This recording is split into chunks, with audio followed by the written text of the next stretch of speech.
Exam capsule.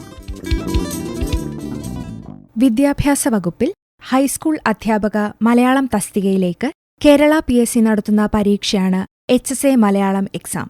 ഈ പരീക്ഷയ്ക്ക് തയ്യാറെടുക്കുന്ന ഉദ്യോഗാർത്ഥികൾ അറിയേണ്ട പൊതുവായ കാര്യങ്ങളെക്കുറിച്ചും ഒന്നാമത്തെ മൊഡ്യൂളും വിശദമാക്കുന്നു കോഴിക്കോട് ടീച്ചേഴ്സ് അക്കാദമിയുടെ മലയാളം കോഴ്സ് കോർഡിനേറ്ററും കരിയർ വിദഗ്ധനുമായ S.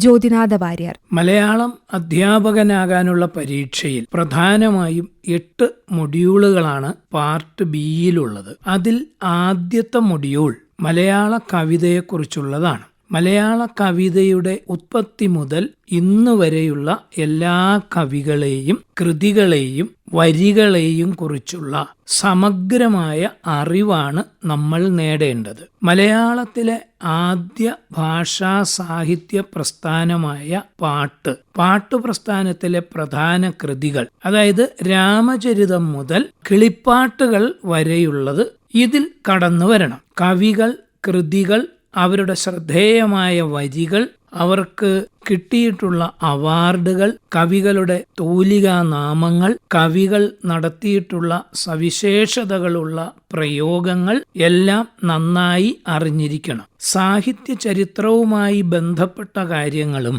സാഹിത്യ പ്രസ്ഥാനങ്ങളെ അടിസ്ഥാനമാക്കിയുള്ള കാര്യങ്ങളും കൃത്യമായി മനസ്സിലാക്കണം. പാട്ടുപ്രസ്ഥാനം, മണിപ്രവാള പ്രസ്ഥാനം, ഗാഥ, കിളിപ്പാട്ട്, കീർത്തന സാഹിത്യം, വഞ്ചിപ്പാട്ട്, സന്ദേശകാവ്യം, ചമ്പു, ആധുനിക ഉത്തരാധുനിക കവിതകൾ തുടങ്ങി എല്ലാ മേഖലകളും പഠനത്തിൽ കടന്നുവരണം. മഹാകാവ്യങ്ങൾ, ഖണ്ഡകാവ്യങ്ങൾ, ലഘുകാവ്യങ്ങൾ തുടങ്ങിയവയും പഠന വിഷയമാകണം. എല്ലാ പ്രസ്ഥാനങ്ങളിലെയും ആദ്യ കൃതികളും സവിശേഷതകളുമുള്ള കൃതികളും എല്ലാം പഠിക്കണം.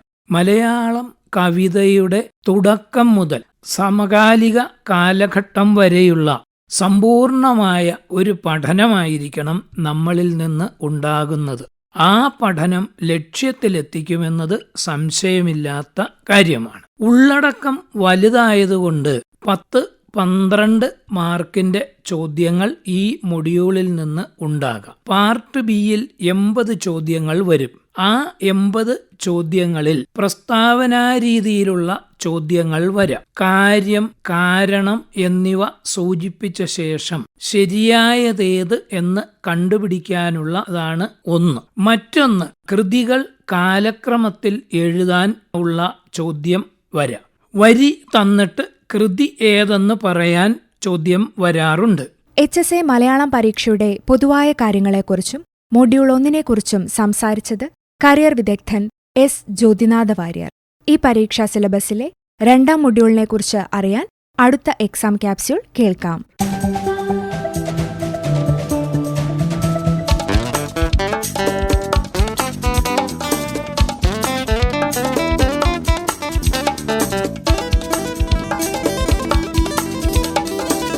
Exam capsule.